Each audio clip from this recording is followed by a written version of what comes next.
और विषय को भोग लिया तो वही विषय भोग से आपके भीतर एक दुर्गुण प्रकट हो जाएगा, काम। क्या प्रकट होगा? काम। व्यक्ति के अंदर उत्ताल काम यदि है तो निश्चित है कि वो बहुत भोग भोगता है, बहुत विषय भोग रखे हैं उसने, इसलिए उसके अंदर काम प्रचंड रूप धारण करके है। विषय का ध्यान करते हैं तो ध्यान से भोगने की इच्छा होती है, और विषय जब हम भोग लेते हैं तो विषय भोग से हमारे भीतर काम उत्पन्न होता है। और काम जब आता है तो अपने प्रिय मित्र को संग लेकर के आता है। काम के प्रिय मित्र का नाम क्या है? अच्छा, अब एक चीज बहुत ध्यान से सुनना। काम जो है ना वो दिखता नहीं मानव का, उसका नाम क्या है? कामात क्रोधो विजायते। अगर व्यक्ति के अंदर अति से ज्यादा क्रोध है तो इस बात का प्रमाण है कि उसके भीतर काम है। काम के मित्र का नाम है क्रोध। काम जहां जाता है वहां क्रोध को, काम स्वयं तो छुपा रहता है, आपको ऐसा देखने में लगे ओहो ये तो बड़ा साधु पुरुष है, बड़ा सीधा व्यक्ति है, ये तो बड़ा सरल व्यक्ति है, बड़ा शांत व्यक्ति है, लेकिन काम उसके भीतर विद्यमान है। वो कैसे पता चलेगा? उसके क्रोध से। जब क्रोध आता है तो प्रचंड रूप धारण कर लेता है, तो निश्चित है कि आप अपने क्रोध से यह भी बता रहे हैं कि आपके चित्त में काम भी है। कामात क्रोधो विजायते। और क्रोधात भवति सम्मोह। क्रोध से क्या आता है? सम्मोह। एक तो होता है मोह और एक होता है सम्मोह। सम्मोह मतलब प्रकष्ट मोह, भयंकर मोह। आज हम कथा के प्रारंभ में ही नीम खिला रहे हैं आपको। बहुत 4 दिन आते रसगुल्ला ही खा रहे, आज हम नीम खिला रहे। रसगुल्ला अच्छा तो होता है पर बहुत खाओगे तो शुगर हो जाएगी, और शुगर अगर हो गई ना तो फिर जरा सा घाव भी भरने में बहुत समय लगेगा। इसलिए आज कड़वी नीम खाओ। भगवान श्री कृष्ण ने भी नीम खिलाई अर्जुन को। क्रोधात भवति सम्मोह। क्रोध से क्या होता है? मोह उत्पन्न हो जाता है। सम्मोह अत्यंत प्रकष्ट मोह हो जाता है। और मोह से क्या होता है? क्रोधात भवति सम्मोह, सम्मोहात स्मृति विभ्रम। सम्मोह से क्या होता है? बहुत ध्यान से सुनिएगा। आप यहां कथा सुन रहे हैं, कथा में बहुत सारी बातें ऐसी बताई गई जो आपके जीवन के उपयोगी हैं, पर जीवन में आपके ऐसी घटना घटी, उस घटना में आज कथा में दिया गया उत्तर ही काम आने वाला था, पर आपको उस समय वो याद क्यों नहीं आया? क्योंकि आपके भीतर सम्मोह है। बहुत ध्यानपूर्वक सुनिएगा।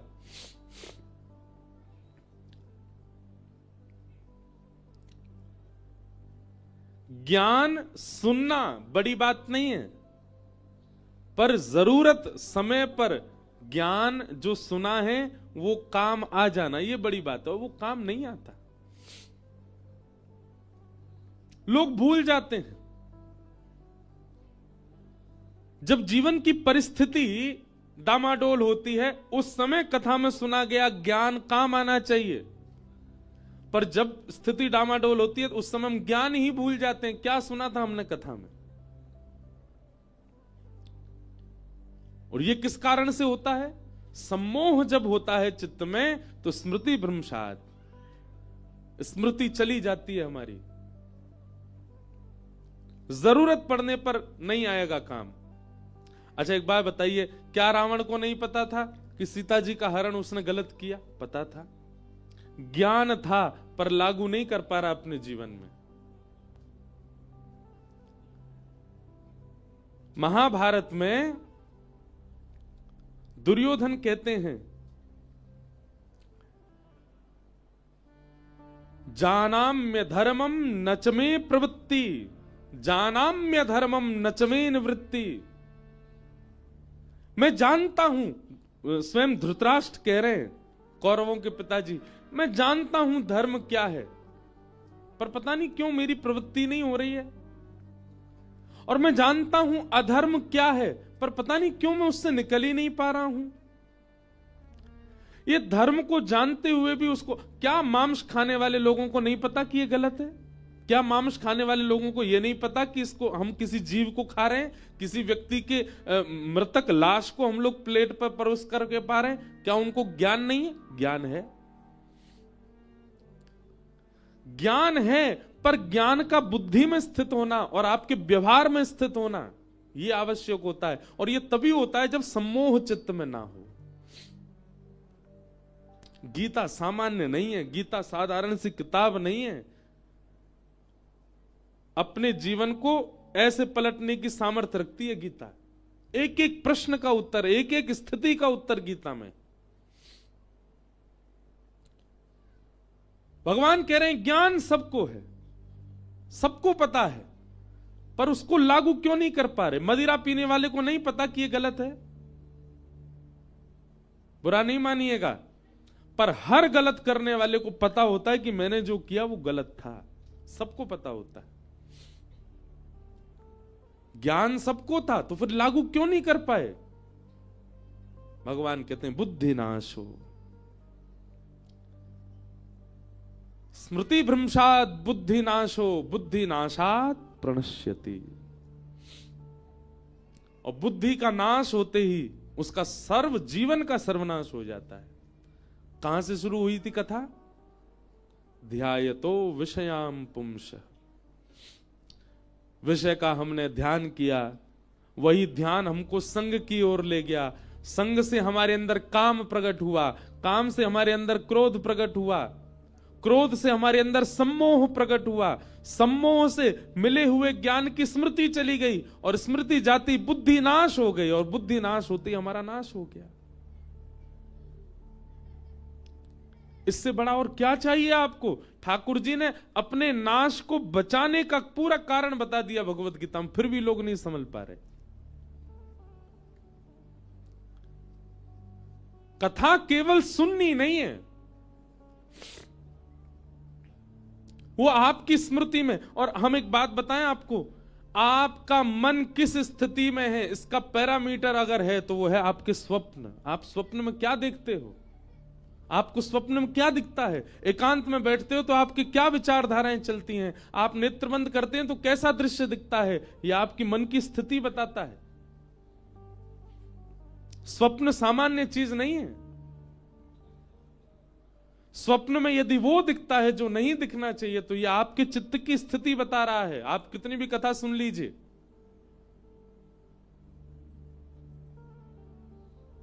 अधिकतर लोगों को कहते सुना गया स्वप्न में भूत ही दिखते हैं, स्वप्न में सांप ही दिख रहे हैं, स्वप्न में प्रेत ही दिख रहे हैं, स्वप्न में शादियां दिख रही हैं, स्वप्न में मरे हुए लोग दिख रहे हैं।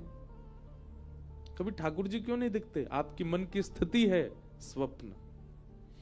आपका आंतरिक मन कैसा है? इसलिए भैया गीता में भगवान कह रहे हैं तन संवारना इतना आवश्यक नहीं है जितना आवश्यक मन को संवारना है। और मन को संवारने के लिए आपको अपना ध्यान संभालना पड़ेगा। ध्यायतो विषयाम पुंस। विषय सब लोग जानते हैं। विषय किसको कहते हैं? हर वो वस्तु जिससे भोग भोगते हैं, हर वो वस्तु जिससे संसार के सारे भोग भोगे जाते हैं, वो सब विषय कहलाते हैं। हर वो वस्तु जिससे आप अपने समाज से, अपने धर्म से, अपने सनातन भाव से, अपने भगवत भाव से दूर होते हो, वो सारी विषय वस्तु कहलाई जाती। उसका ध्यान भी नहीं करना है, कितना कठिन काम है।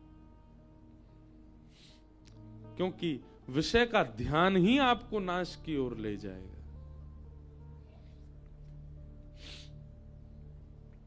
और यदि आपके अंदर क्रोध बढ़ रहा है, क्रोध की मात्रा बहुत ज्यादा हो गई है,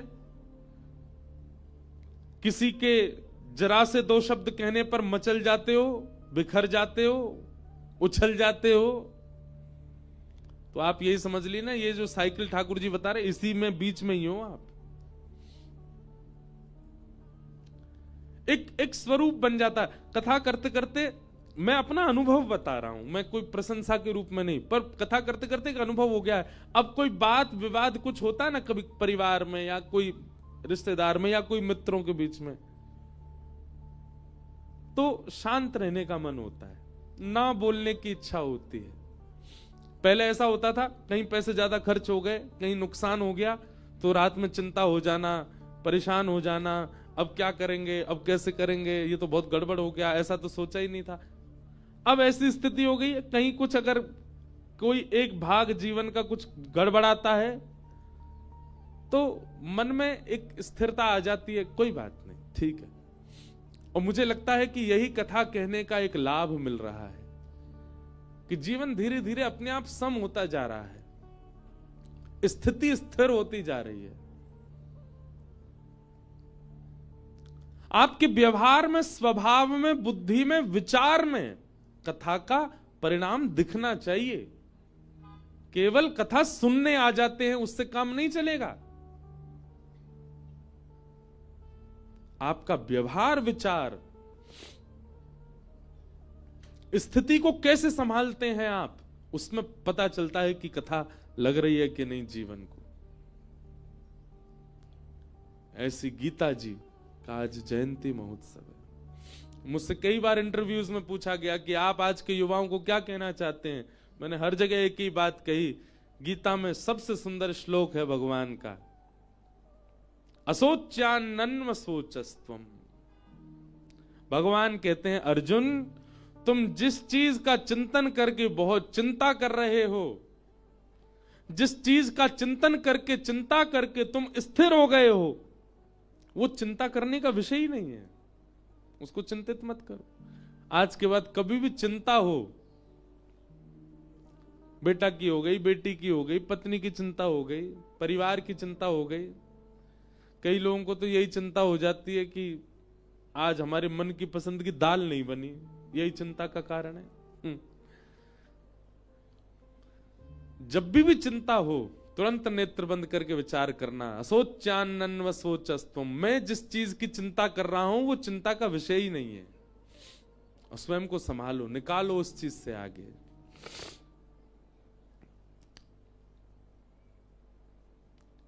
ऐसे गीता अद्भुत, उसके जयंती महोत्सव पर आप सब लोगों को खूब खूब शुभकामनाएं। पर ऐसी कोरी शुभकामना नहीं देना चाह रहा था मैं चाहता हूं कि आप सब लोग ऋषिकेश आए हैं। आज हमारे कहे से सामान्य गीता नहीं, गीता प्रबोधिनी स्वामी श्री रामसुखदास जी के द्वारा जिसमें अर्थ वर्णित किए गए हैं, पढ़िए। और गीता एक बार में समझ में कभी नहीं आ सकती। आप अर्जुन थोड़े ही हो। अर्जुन का अर्थ क्या है? अर्जनात अर्जुन, जो अर्जन करना चाहता है, इकट्ठा करना चाहता है, उसको अर्जुन कहते हैं। इकट्ठा करने का मतलब धन नहीं, संपत्ति नहीं, जो ज्ञान इकट्ठा करना चाहता है। एक प्रकार से अगर दूसरी भाषा में कहूं, जिसके अंदर जिज्ञासा की पराकाष्ठा अतीत में है, उसको अर्जुन कहते हैं। गीता जब भी पढ़िए जिज्ञासु बन के पढ़िए। गीता का दूसरा नियम सुनिए, गीता जब भी पढ़िए, अब आप पाठ के क्रम से पढ़ रहे हो तो पहले पृष्ठ से पढ़ो, पर हम अपना एक तरीका, एक बार तो पूरी पढ़ लो, पर उसके बाद एक अध्ययन जब आद्योपांत हो जाए उसके बाद कैसे पढ़ना चाहिए। कभी भी बैठो, गीता जी हाथ में लेके कहीं से भी खोलो, और कहीं से भी खोल करके अपनी उस समय की स्थिति को देखो। पिताजी हॉस्पिटलाइज्ड हैं, माताजी परेशान हैं, पत्नी सुन नहीं रही, बच्चे घर की मानते नहीं, व्यापार में वृद्धि नहीं हो रही, जो भी आपकी परेशानी, महाभारत चल रही है आपके परिवार में, उसका चिंतन करो। और चिंतन करके स्वयं को अर्जुन मानो। मैं अपने परिवार की महाभारत का अर्जुन हूं, मुझे ही संभालना पड़ेगा। और ये कौन है? ये कोई किताब नहीं है, ये कोई प्रश्न नहीं है, ये कोई पन्ने नहीं है, साक्षात योगेश्वर मेरे रथ के चालक हैं, मेरे रथ के सारथी हैं श्री कृष्ण। मैं इनसे अब पूछ रहा हूं कि मेरे जीवन की इस महाभारत का अब मैं क्या करूं। कहीं से भी गीता जी खोलिए और वहां पढ़ना प्रारंभ कीजिए। 5 श्लोकों के अर्थ पढ़ेंगे और 5 बार पढ़िए। एक बार में समझ में नहीं आएंगे। हम लोगों की हिंदी भी तो खराब है, अब इतनी शुद्ध हिंदी है कि समझ में ही नहीं आएगा। 5 बार पढ़ो और 5 बार पढ़ने के बाद फिर बंद करके विचार करो क्या कह रहे हैं ठाकुर जी। ये सोचना ही नहीं कि हमने किताब पढ़ी है, ये सोचना श्री कृष्ण बोल रहे थे, मैं सुन रहा था, और फिर उसी का चिंतन करो। आपको अपना उत्तर मिल जाएगा। 5 श्लोकों में ही उत्तर मिल जाएगा।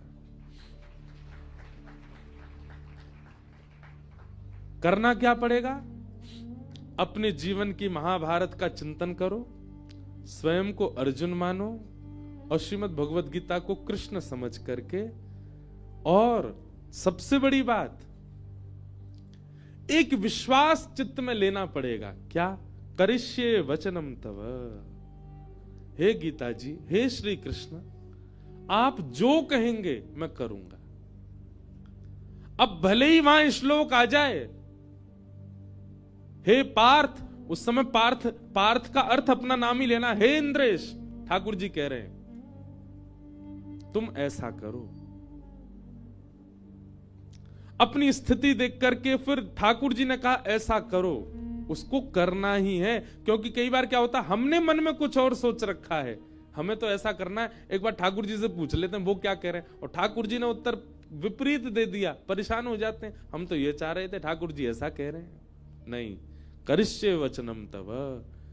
ये 3 शब्दों ने ही पूरी महाभारत के युद्ध को जिता दिया अर्जुन को। क्या? करिष्ये वचनम तव, आप जो कहेंगे मैं करूंगा, मैं किंतु परंतु विचार नहीं करूंगा। भगवान कहते हैं जो कहूंगा सो करेगा। बोला हाँ। देख ले। बोले देख लिया। सोच ले, सोच लिया। एक बार और विचार कर ले। बोले कर लिया। ठाकुर जी कहते हैं युद्ध च, युद्ध कर। कहां मोह के कारण अर्जुन के हाथ पांव कांपने लगे थे। रणभूमि के बीच में खड़ा होकर के अर्जुन अपने रथ बाणों को त्याग देता है, मैं युद्ध नहीं कर पाऊंगा। भगवान कहते हैं कायरों की तरह बात करता है। अभी तुम मुझसे कह रहा था जो कहूंगा सो करेगा, अब क्या हुआ तुझे? अर्जुन कहता मैं इनको कैसे मारूं, ये मेरे अपने हैं। इनमें से कोई मेरा भाई है, कोई मेरे ताऊ हैं, कोई मेरे परिवार के हैं, कोई मेरे रिश्तेदार हैं, कोई मेरे गुरु हैं, मैं इनको कैसे मारूं?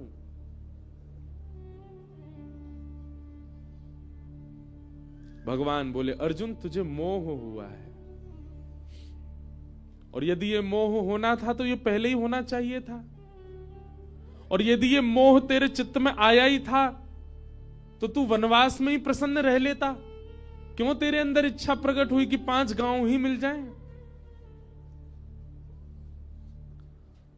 और तब यदि मोह नहीं आया तो अब युद्ध के बीच में आकर के मोह आना, ये तेरी कायरता दिखा रहा है अर्जुन। सही समय पे स्थिति का आना होना चाहिए। ये बात कैसी है कि बारात द्वार पे आ गई और टीका आदि हो गया, दुल्हा जैसे भीतर आया, दुल्हन बोली मैं ब्याह नहीं करूंगी। पहले ही मना कर देना था। जब बातें चल रही थी, जब संबंध की तैयारियां हो रही थी, जब सब प्रकार की चर्चाएं हो रही थी, उसी समय मना कर देना था। द्वार पर बारात आने पर मना करना, अब उसमें दुल्हन कहे ब्याह थोड़ी हुआ है, अभी कुछ बिगड़ा थोड़ा ही है, अभी रोक देते हैं, अरे बहुत कुछ हो चुका। वही बात अर्जुन को समझाते हैं। अब युद्ध की घोषणा हो चुकी है, रणभूमि सज चुकी है, अब तू कह रहा है कि मैं नहीं मारूंगा, मैं नहीं लड़ूंगा। अर्जुन की स्थिति पर प्रश्न मत उठाइएगा कि भगवान युद्ध करने को कैसे कह सकते हैं। वहां की स्थिति अलग है। अर्जुन स्वयं को मानिए, और हम मेरे से लेकर के यहां बैठे हर व्यक्ति के जीवन में एक महाभारत चल रही है। हर व्यक्ति के जीवन में एक महाभारत चल रही है, और हमारी महाभारत के हम ही अर्जुन हैं। पर अर्जुन कब हैं? जब गीता साथ हो। अन्यथा आप सबके जीवन में महाभारत है, पर आप अपने महाभारत के दुर्योधन भी हो सकते हो, आप अपनी महाभारत के शकुनी भी हो सकते हो, आप अपने महाभारत के धृतराष्ट्र भी हो सकते हो, आप अपनी महाभारत के भीष्म पितामह भी हो सकते हो, आप अपनी महाभारत के युधिष्ठिर, भीम, नकुल, सहदेव भी हो सकते हो, आप अपनी महाभारत के कर्ण भी हो सकते हो, पर अर्जुन तभी बनोगे जब कृष्ण साथ हो।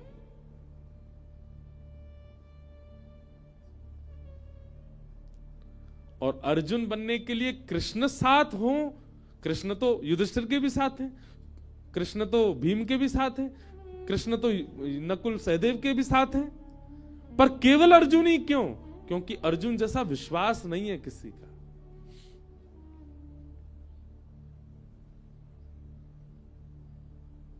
आज गीता जयंती पर गीता भवन में ऋषिकेश की इस पावन भूमि पर गंगा जी के तट पर खड़े होकर के, व्यास मंच पर बैठ के, पवित्र व्यास गद्दी पर बैठ के हम आप सबसे निवेदन कर रहे हैं, अपने जीवन का अंग बनाइए श्री गीता जी को। ठाकुर जी को बहुत पीड़ा होती है हम मानवों को देख करके। ठाकुर जी कहते हैं सब कुछ दे दिया फिर भी अपना कल्याण नहीं कर पा रहे ये लोग। इसलिए हमारी प्रार्थना है आज गीता जयंती पर ही श्री गीता जी को अपने जीवन का अंग बनाइए और स्वयं अर्जुन बनिएगा। अर्जुन, दो स्थिति है अर्जुन की। पहला जिज्ञासु, बहुत अर्जन करना चाहता है ज्ञान को, और दूसरा विश्वास, जो ठाकुर जी कहेंगे वो करेगा। आप अनुभव करेंगे अपने जीवन में। अगली गीता जयंती पर मुझे याद करेंगे आप कि महाराज जी ने सही कहा था। श्री गीता जी ऐसी ऐसी स्थितियों से निकाल के ले जाएंगी आपको। कहां महाभारत के युद्ध में पांडवों की सेना, और कहां कौरवों की सेना नहीं थी, कौरवों का समुद्र था सेना का। और ठाकुर जी ने ऐसे पार करवा दिया जैसे कोई गाय के खुर के गड्ढे को उछल के लांग जाता है। ऐसे ही भैया हमारा जीवन किसी सागर से कम नहीं है। कल्याण करना है तो श्री कृष्ण के आश्रित हो जाओ। बोलो बाल कृष्ण लाल की, भक्त वत्सल भगवान की। श्री गीता जयंती महोत्सव की आप सबको शुभकामनाएं, बहुत बहुत बधाई।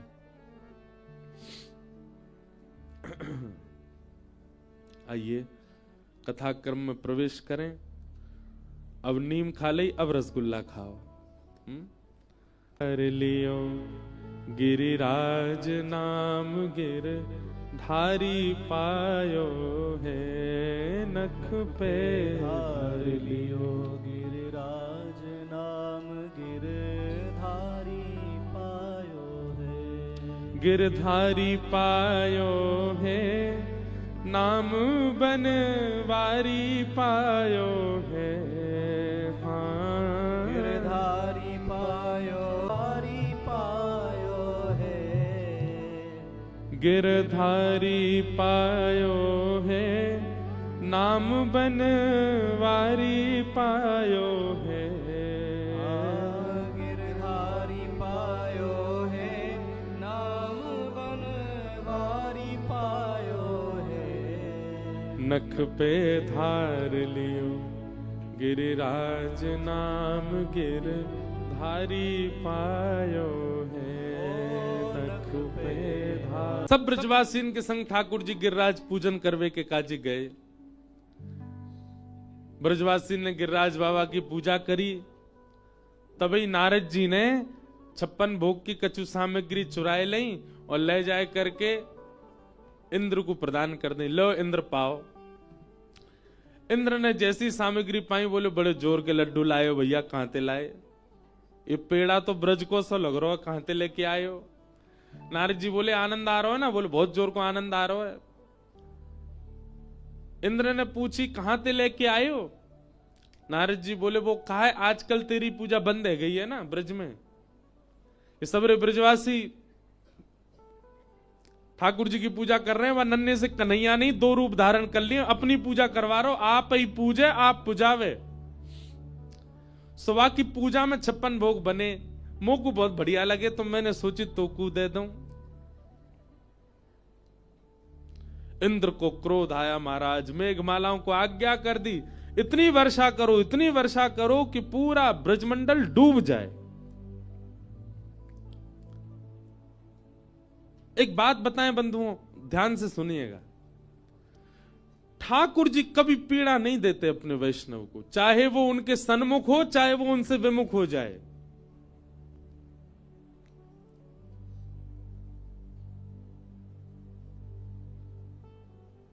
इस बात को ऐसे समझो,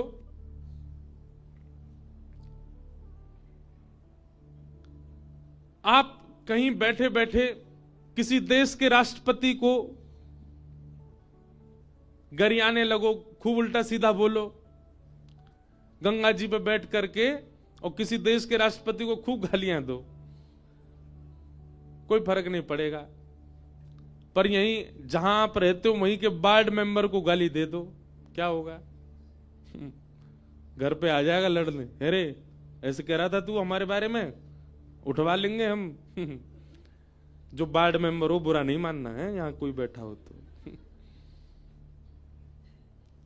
बात ऐसी है कि स्थिति प्राप्त व्यक्ति को फर्क नहीं पड़ता कि आप उसकी प्रशंसा करो कि आप उसकी निंदा करो, आप उसके बारे में गलत बोलो कि आप उसके बारे में अच्छा बोलो, पर सामान्य स्थिति वाले व्यक्ति को बहुत जल्दी फर्क पड़ जाता है। लोग बाग कहते हैं दिया नहीं जलाया भगवान नाराज हो जाएंगे, काहे को होंगे नाराज? आपके दिया से चल रहा है क्या? ठाकुर जी के वैकुंठ में अंधेरा हो जाता है क्या आप दिया नहीं जलाते तो? अरे आज मंगलवार है, हनुमान चालीसा कर लो, हनुमान जी नाराज हो जाएंगे नहीं तो। अच्छा, इतने मानी ना जब हनुमान जी हैं तो फिर हमको क्या ज्ञान दे रहे हैं? हम मानवों का स्वभाव है छोटी छोटी बातों पे रूठ जाना, बुरा मान जाना, और अपने मान की इच्छा रखना, अपनी प्रशंसा की इच्छा रखना, आदि आदि। ये सब देवताओं का गुण थोड़ा ही है। आज बृहस्पतिवार है, आज वो शनिवार है, शनि महाराज को तेल चढ़ाया आदि, ये सब कहने से देवता नाराज होते हैं, नहीं करोगे तो ऐसा हो जाएगा, ऐसा, ये सब नहीं होता। उनके गण नाराज होते हैं जो उस स्थिति में नहीं है। अब दुर्गा मैया हैं, और दुर्गा मैया तो परम सत्ता है, और परम सत्ता के नीचे ना जाने कितने गण होंगे। वे गण भले ही नाराज हो जाते हो, ठाकुर जी या देव सत्ता के लोग कभी नाराज नहीं होते। उन पर इतना समय नहीं है कि वो एक व्यक्ति से नाराज हों, में तो प्रसन्न ही रहते हैं। आप उनके सन्मुख रहो चाहे विमुख हो जाओ। इंद्र का नाराज होना और इंद्र का वर्षा कराना इस बात को दर्शा रहा है कि इंद्र भी उस स्थिति में नहीं है। इसीलिए होता भी है, आप लोग जब यज्ञ करते हैं, हवन करते हैं, कोई अनुष्ठान करते हैं घर पे, तो पंडित जी आपके हाथ में जल देते हैं, बोले इसको पृथ्वी पर छोड़ के कहिए सम सक्राय नमः, सिर से लगा लीजिए। क्यों? क्योंकि इंद्र सबके पुण्यों को ले जाता है। इंद्र को चाहिए कि मेरे इतना कोई पुण्य ना कर ले कि वो मेरी पदवी पे ही बैठ जाए। आपको पता है देवताओं का चयन कैसे होता है? जब इस मनवंतर का विश्राम होगा, प्रलय हो जाएगा, पृथ्वी भगवान के गर्भ में चली जाएगी। अभी प्रलय नहीं होगा, अभी प्रलय में बहुत समय, अभी कलयुग बहुत बड़ा है। और ऐसा भी सुना है मैंने कि इस बार प्रलय होगा ही नहीं। कहीं कहीं ऐसा बोलते हैं प्रलय हो जाएगा, कई तो कह रहे हैं भी 2025-26 में ही जा व्यवहार हैं हम। अब कहां कितना सत्य है भैया? हमने जो शास्त्रों में पढ़ा वो तो ये है कि प्रलय की तिथि केवल एक व्यक्ति जानता है, वो है परमात्मा। दूसरा ब्रह्मा को भी नहीं पता प्रलय कब होगा। भगवान को भगवान क्यों कहते हैं? अच्छा, धनवान, जो धन से युक्त है उसको कहते हैं धनवान, जो बल से युक्त है उसको कहते हैं बलवान। और जो 6 भगों से युक्त है उसको कहते हैं भगवान। और 6 भग कौन कौन से? उत्पत्ति प्रलयम चैव भूतानाम अगति गति वेत्ति विद्याम अविद्याम च सवाच्यो भगवान इति। भगवान के अंदर 6 बातें जिनको पता है, 6 भगों से जो युक्त हैं उनको भगवान कहते हैं। सबसे पहला उत्पत्ति प्रलयम चैव, जिनको यह पता है कि संसार की उत्पत्ति कब होगी और जिनको यह पता है संसार का प्रलय कब होगा। अगर ये सबको ही पता चल गया तो सब भगवान नहीं हो जाएंगे? कोई नहीं जानता, केवल ठाकुर जी जानते हैं। 2012 में भी जाने वाली थी दुनिया, 24 पूरी होगी, 25 शुरू है बीमारी है। 2020 में भी जाने वाली थी दुनिया,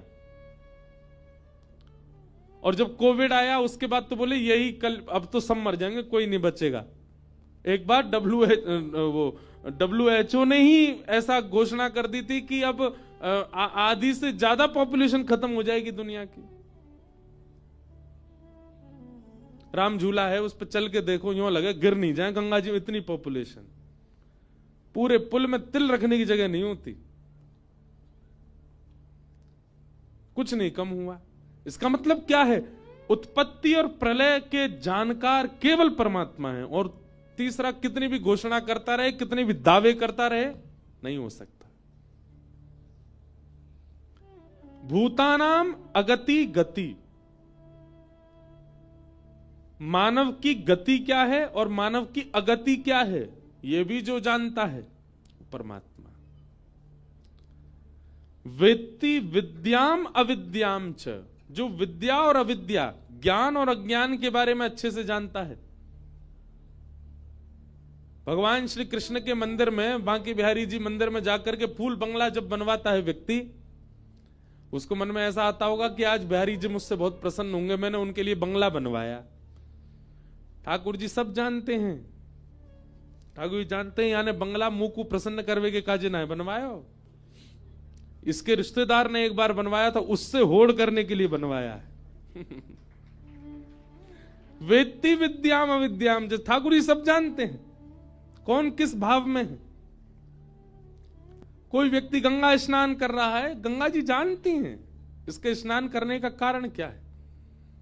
कभी कभी मुझे लगता है हमारी भक्ति से ठाकुर जी प्रसन्न होकर प्रकट क्यों नहीं हो रहे, क्योंकि कहीं ना कहीं हमारे मन के भाव को ठाकुर जी जान गए हैं। नाटकबाज है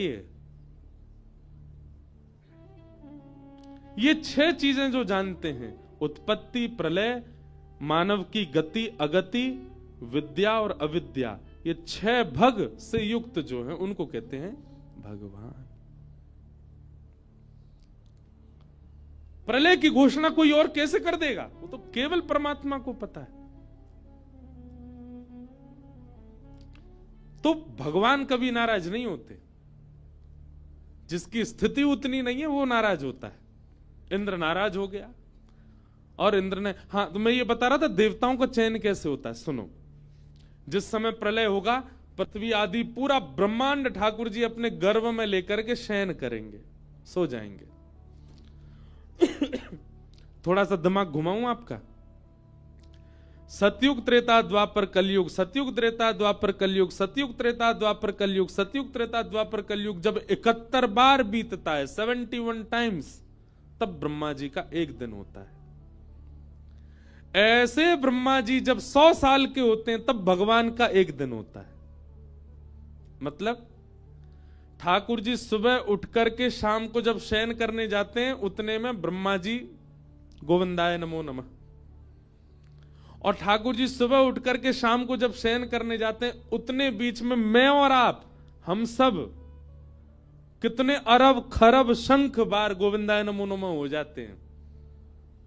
इतना बड़ा दिन होता है ठाकुर जी का। ठाकुर जी का दिन तो हमारी तरह ही होता है, पर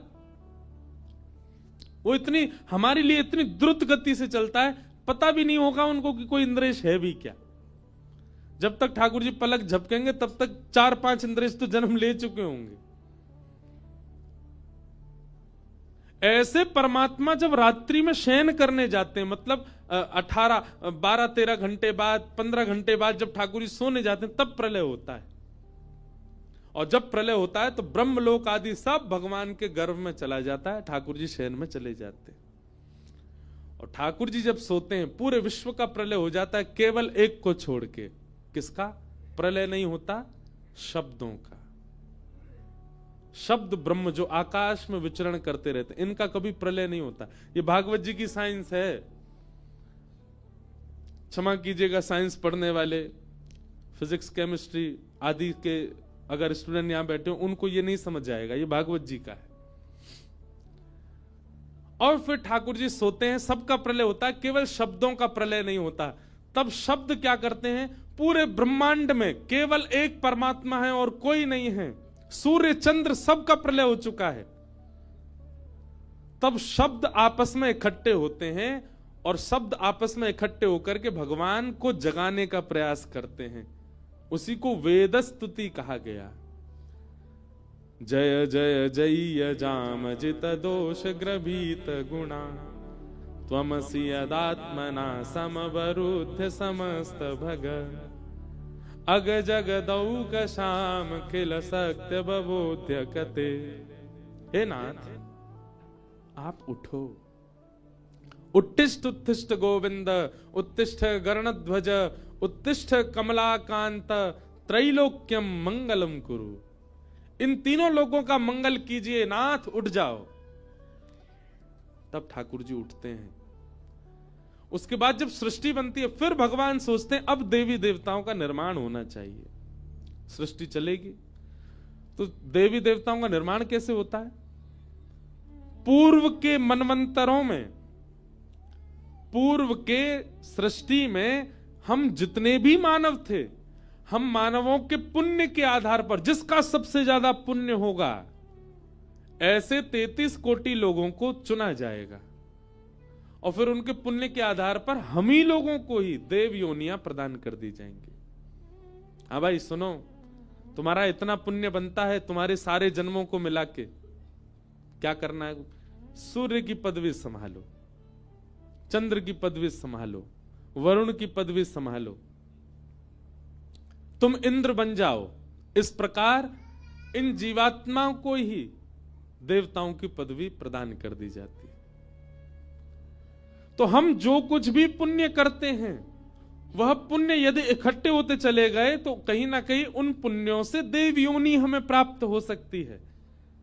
अगर हम आसन के नीचे जल नहीं छोड़ते, सीधा अपना कृत्य करके उठ जाते हैं, तो वो पुण्य सीधा इंद्र ले जाता है। इंद्र कभी नहीं चाहता कि मेरी पदवी पर कोई और बैठे, इसलिए समशक्राय नमः ऐसे स्पर्श किया जाता है। इंद्र नाराज हो गए और इंद्र ने जैसे ही मेघमालाओं को आज्ञा की, जाकर के वर्षा करो, पूरी पृथ्वी को डुबा दो, ब्रजमंडल का नामो निशान खत्म कर दो। एक तो होती है सामान्य रिमझिम वर्षा, उसने भेजी शाम्बर तक वर्षा। शाम्बर तक ऋतु वर्षा की कैसी होती है? एक बूंद हाथी के पैर के समान गिरती आकाश से। ऐसी मूसलाधार बारिश हुई महाराज, त्राहिमाम करके सब ब्रजवासी दौड़ने लगे। अरे हम तो पहले ही मनाई कर रहे, चाहे इंद्र की पूजा बंद मत करो, अब देखो नाराज है गो, अब हम सबरे मर जाएंगे, सबरे डूब जाएंगे। जब नंद के लाला की बात में आएंगे सबरे, नेक सो लाला, 7 बरस के बालक की बात सुनकर के हमने बरसंत चली आ रही, इंद्र की पूजा बंद कर दी। सब चिल्लाने लगे। ठाकुर जी बोले, बड़ी मुश्किल से तो विश्वास प्रकट किया था ब्रजवासियों के चित्त में, और ये इंद्र की करनी से सारा विश्वास धूमिल होता जा रहा है। ठाकुर जी ने घोषणा की, अरे भैया दौड़ो मत कोई भी, सब एक जगह रुक जाओ, जिनकी शरण में आयो इनसे प्रार्थना करो, ये रक्षा करेंगे। अरे नहीं, भरोसा तो करो गिरिराज बाबा पे। सब ब्रजवासी रुक गए, गिरिराज बाबा से प्रार्थना करने लगे। सब ब्रजवासी प्रार्थना कर रहे हैं, नेत्र बंद करके सब प्रार्थना कर रहे थे। ठाकुर जी ने तभी गिरिराज जी को प्रणाम किया, बोले बाबा इन सबन के चित्त में आपके प्रति प्रेम प्रकट हो। अपना ही स्वरूप है, ठाकुर जी ही हैं गिरिराज जी, पर फिर भी अभी तो लाला है ना सबके, इसलिए यह आस्था, प्रेम और विश्वास आपके प्रति सजग रहे, इसके लिए नाथ कृपा करो। और श्री ठाकुर जी ने प्रणाम करके अपनी दोनों भुजाओं से एक तरफ से गिरिराज जी को अधर किया और अधर करके भीतर प्रवेश किया। प्रवेश करके बिल्कुल मध्य में पहुंच गए ठाकुर जी, और मध्य में जाकर एक शिला पर खड़े होकर के बाम हस्त की कन्नी उंगली के नख पर धारण कर लिया। बोलो गिरवरधारी गोपाल की जय। सब ब्रजवासियों के जब नेत्र खुले, नेत्र खोल करके देखो गिरिराज जी नीचे तो ऊपर उठ गए। सब भैया जी गिरिराज कैसे उठ गए इतने ऊपर? तभी हल्ला भयो, अरे देखो नंद के लाला ने कहा कियो, अरे हमारे नंद जी के लाला ने 7 कोस लंबो चढ़ो गिरिराज पर्वत अपनी बाम हस्त की कन्नी उंगली के नख पे धारण कर लियो। सब ब्रजवासी दौड़े, गिरिराज जी के नीचे पहुंच गए। लाखों की तादाद में ब्रजवासी, 21 किलोमीटर लंबा चौड़ा पर्वत, सब उसके नीचे खड़े हैं। शेषनाग ने आकर के बाहर से बांध लिया कि बाहर का पानी भीतर ना आवे। सुदर्शन चक्र गिरिराज जी के ऊपर द्रुत गति से घूम रहे हैं, जितना भी जल गिर रहा है उस सबको सुखाने के लिए। और अगस्त मुनि एक कोने में बैठकर के संपूर्ण जल का पान कर रहे हैं।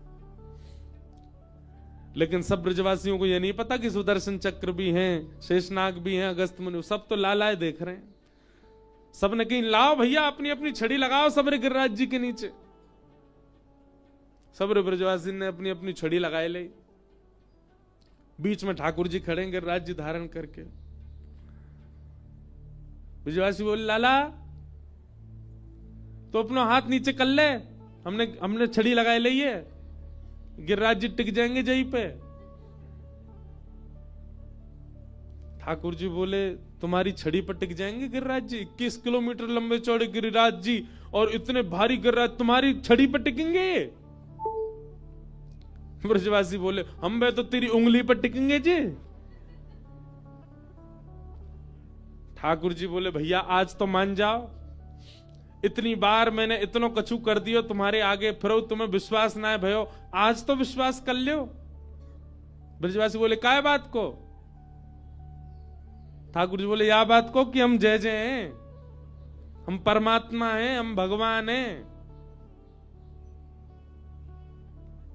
ब्रजवासी बोले लाला एक काम कर। बोले कहा पहले तो उंगली नीचे कर अपनी, तेरी जय जयगिरी बाद में देखेंगे, पहले उंगली नीचे कर ले। ठाकुर जी बोले देख लो मैं नीचे कर लूंगा। हाँ कर ले, ऐसे मोटे मोटे हमारे बांस के डंडा हमने गिरिराज जी साध लेंगे हम, तू नीचे कर ले। और नाटक मत कर, यूं खड़े होगा जैसे तेनी उठाए रखे, नीचे कर ले। ठाकुर जी ने जैसी उंगली नीचे करी महाराज चट चट चट सबकी छड़ी टूट गई। गिरिराज जी नीचे आने लगे, नेक नेक दबन लगे सब लोग। लाला संभाल संभाल संभाल। ठाकुर जी ने फिर अपनी उंगली लगाई और फिर गिरिराज जी ऊपर उठ गए। अब तो दूर दूर तक सब ब्रजवासी इनकी छड़ी टूटी पड़ी है। सब ब्रजवासी अपनी टूटी टूटी छड़ी इनको ठोड़ी पे लगा के बैठ गए और सब लालाए देख रहे एक टक। ठाकुर जी बोले क्यों भयो विश्वास, हूना में जय जय। देख जा गोपी तो मैंने एक बार कही सत्यनारायण की पूजा कर रही, ना मानी मेरी बात, या तो मैंने कही मेरी पूजा कर ले, मैं ही जय जय हूं, ना मानी यानी मेरी बात। यशोदा मैया नंद बाबा सबंत कहतो रहो मैं कि मैं ही परमात्मा हूं, मैं ही भगवान हूं, कोई ने मेरी बात ना मानी, है क्यों आज विश्वास? अब काय को देख रहे हो टकटकी लगा के मुंह? ब्रजवासी बोले लाला हम या मारे ना है, देख रहे कि तू भगवान है, तो हम यूं देखना चाह रहे हैं। ऐसा तेने कहा कियो, कौन सा टोट का सीख के आयो जो तेने इतना बड़ा पर्वत उठाए लियो? लाला तू भगवान तो ना है, हम सब बात मान लेंगे तेरी, तू जो के को सब बातन पर विश्वास है, पर या बात को नहीं मानेंगे कि तू भगवान है। सांची बता यशोदा मैया इतरो लाला वन में जावे गैया चरावे, मां कोई बाबा ते टोना टोटका सीखे आया है। लाला सांची बता तेने गिरिराज जी कैसे उठाए? भगवान बोले पूतना मारी, अघासुर मारो, धेनुकासुर मारो, वत्सासुर मारो, अरिष्टासुर मारो, तृणावर्त मारो, कालिया नाग मारो, इतने सारे राक्षस मार दिए सबन के सामने, आज गिरिराज जी उठा लिए, फिर नहीं मानने हो कि मैं भगवान हूं, और कहां करूं जहां से तुम्हें भरोसा होए। ब्रजवासी बोले बस बस बस बस, ज्यादा मत बोले, मारी तने पूतना। तो कैसे मर गई वो पूतना? ब्रजवासी बोले जे तो हमारे ब्रज को पुण्य है भैया, ऐसो शास्त्रन में लिखो भयो है कि आप कोई तीर्थ में तभी जा सको जब वह तीर्थ के समान पुण्य आपने किए हो। अगर वह तीर्थ के समान पुण्य नहीं किए होंगे तो चाह के भी वह तीर्थ में जा नहीं पाओगे। भैया हमारो ब्रज वृंदावन तो बड़ो महिमावान है, ये पूतना आघासुर बकासुर धनु इनने कोई पुण्य तो किए ना, चले आए मुंह उठा के वृंदावन में, और हमारे वृंदावन के समान इनके पास पुण्य ना हो, वृंदावन में प्रवेश कर गए तो पुण्य जो इनके नेका धेका है वहां से नेक देर जीवित रहे, और तेरे पास आते आते इनके सबरे पुण्य खत्म हो गए, मर गए, मरे मरायन में हाथ धर के कहे मैंने मारे। ठाकुर जी सोच रहे हैं मतलब इतनी बात बना दी आपने ये सिद्ध करने के लिए कि मैं भगवान नहीं हूं।